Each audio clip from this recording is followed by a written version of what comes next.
Everything changes once you start making $30,000 per month. $30,000 a month is the point where there's not really much you can't do within reason. Obviously, you can't buy a mega yacht and you ain't going to get invited into the Illuminati. But that's where it's like your life goes beyond comfortable and you can like really ball at 30K a month. And I think that should be the goal as opposed to 10K a month. Because at 10K a month, you above survival, but you ain't thriving. You can't really flex on the haters and stun on the hoes with 10K, right? But it's comfortable. But at 30K, that's when shit changes. This video I'm explain why 30K should be the goal and how to get there. Give you a game plan to be covered in name brand. Help you get out the ghetto streets to the hotel suites. Help you get from riding the train, first class on the plane. But here's why 30K a month should be the goal. Let's say you're smart enough to move to a state with no income tax. That's why I moved to Florida from New York.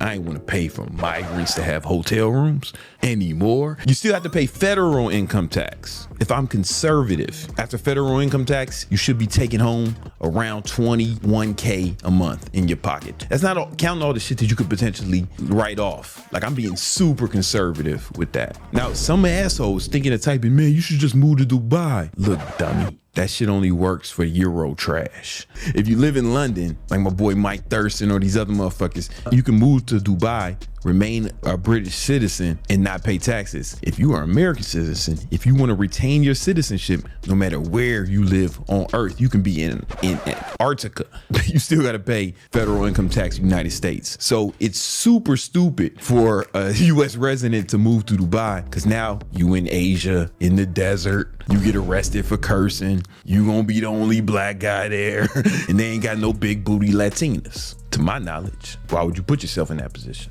Anyway, move to a state with no income tax. Nevada, Florida, Wyoming, maybe Texas if you know how to ride a horse. Texas may be a good option for you. If you do that, you should be able to stay at conservatively 21K per month. Let's say you move to Florida. Well, what's the best city in Florida? Miami, obviously. So let's say you live downtown Miami. You want to be one of my neighbors. The average downtown condo, the rent is about 5K per month at like one of the dope high rises, you know, with all the amenities and OnlyFans homes. You probably can't live in my building at 5K a month, but the one behind me is famous for having mad OnlyFans hoes. It's a little cheaper because they ain't got no oceanfront views. They got a view of me, which is arguably better. I picked the oceanfront view because I can never really experience myself the way they can. So you can rent for like 5K a month. You can find listings for less if you don't want to live in one of like the premium buildings. Now, some assholes thinking, man, you should buy. Why you buying instead of renting? And I'm not sure if I want to get into this right now, but I really think buying the home you live in is like super overrated. One,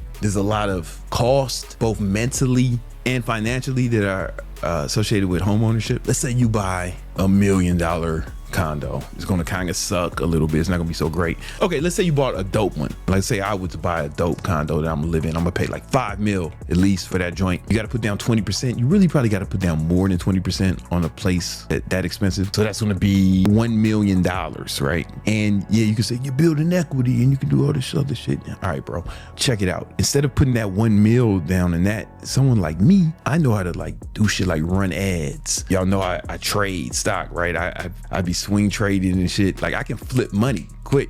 So whatever fucking equity I would have got and made money when I sold the unit down the line, because you only make money on your home if you sell it. Let's say any money I would have made off it is not as much as I could have made if I kept flipping the fucking 1 million the way I am now. You know what I'm saying? I run Facebook ads and get like a 3x return on ad spend, and that's every month. Why would I do anything else with my money? Like, you can't get that kind of return nowhere else. You can't get that shit in real estate or the stock market. So like, for me, it's opportunity cost. You can buy some shit if you want, nigga.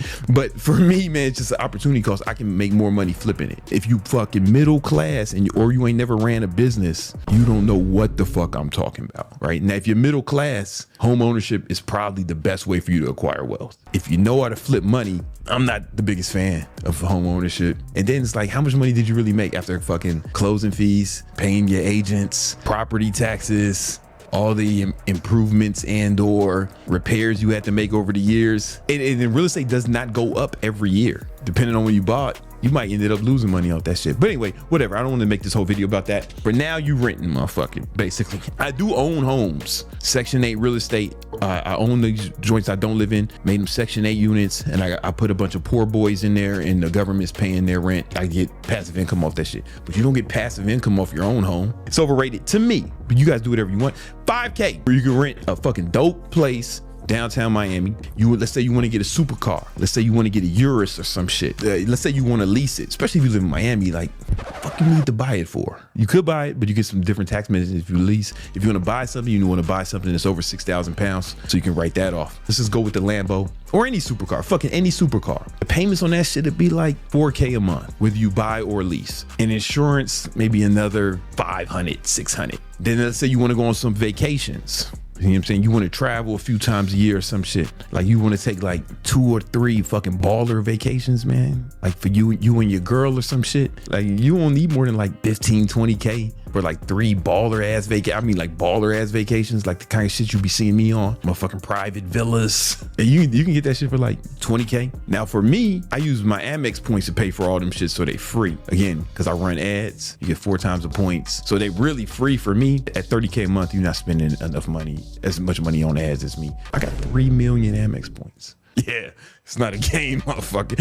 So now you out here traveling. Let's say you want to take care of your mom or some shit. If your mom is old, probably on Social Security, so she already getting 2K from the government on average. And then you can give her another like 3 to 5K per month. That should handle all her bills and expenses and shit. And she can chill. Unless your mom is young, you might have to give her more because she ain't getting no Social Security. And then you want to invest. I recommend you invest at the bare minimum, $5K a month. Now me, I invest 50% of my income, right? I'm making a lot more than 30K, right? But I invest 50% of my income in stocks and real estate, cryptocurrency. But you know, 5K a month, that'll put you in a good position to really start building some wealth. So if we put on our trusty compound interest calculator, let's say we're gonna start with 5K, and we're gonna put in 5K per month. Let's say we're gonna do this for 10 years at least, right?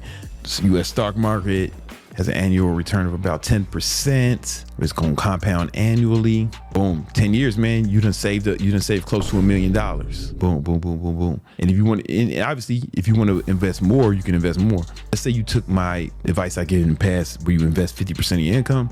50%. Now, if you start investing 50% of your income, shit'll really change. Like, watch this. Oh shit! Now 10 years, man. You got 3 mil. You know what I'm saying? And let's say you did that shit for 20 years. This is where shit really gets it's gonna get crazy. Watch. Now you're doing some real damage, Playboy.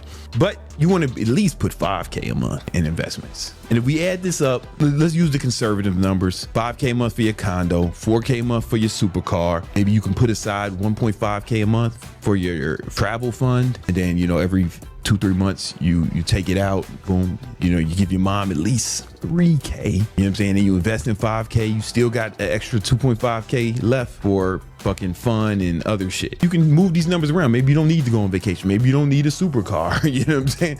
Maybe your mom don't need your money. I don't know what you got going on. But 30K a month, that's where shit really changes. Right. And if you don't want to live in Miami, you know, you could live in some Tallahassee or somewhere else in Florida, or you can move to fucking some shit town in Texas. Right. They got a lot of shit towns, but they got some cool towns too, like Houston, Dallas, Austin. Austin got my favorite jails in America. I've been to a few of them. I mean, I really believe this is where things change. And also what you should know is I was real conservative with the taxes. You can get a lot more write-offs and not pay as much. But how do we get to that 30K per month? Well, I'm going to show you exactly how I got there. And maybe you can extrapolate this into your own life, right? So initially, I had a bunch of jobs. Y'all know my story. I had my dad blew his brains out right before the economic collapse of Earth in 2008.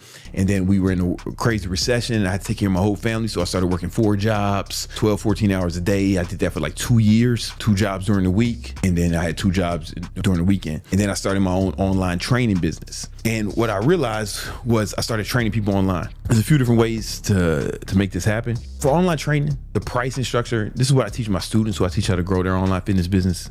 I say, listen, you either want to sell a 16-week package for $1,000, or you can do a monthly, $297, or $80 a week. It seems like it's decreasing the cost, but it's actually more per week. Like $80 per week ends up being more per week than if you gave him $1,000 for 16 weeks. And this is recurring, right? Because you got to train somebody. Ain't nobody gonna get in shape for 1 week, right?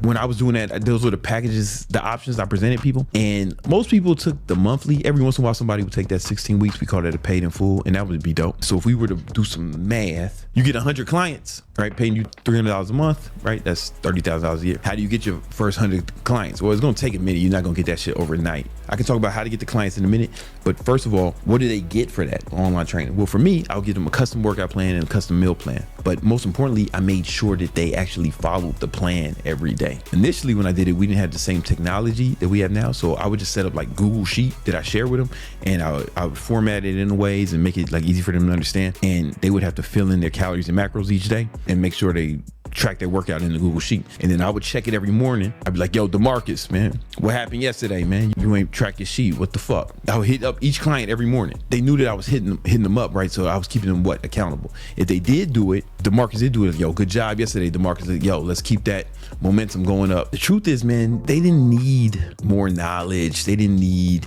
more information. Almost anything works. The main thing they needed was accountability, or someone keeping them accountable. Right. And initially I did check-ins with each client once a week, but I stopped doing that after a while, after I got to like too many clients. That's what I teach my students now. And there's more sophisticated ways to do that now. But back then, that's exactly how I did it. And I got my first 100 clients. Now, the thing is, after 50 clients, you got to start hiring people to help you. So you're probably gonna need more than 100 clients to get to 30K a month. But after about each personal trainer can take on about 50 clients at a time. After that, you kind of got to start hiring people to just assist with it, because it can get cumbersome, you know? And the way I marketed myself was social media. This video would be too long if I explained that whole thing, but if you want to learn how to grow your online fitness business, I got a free ebook called The 10 Commandments of Online Training. They'll really break down that business model very clearly. But if you don't want to be an online trainer, there's other ways to make money. In fact, I got another video about different side hustles that can make you a lot of money now if you don't want to be an online trainer. All right, you check that video out now.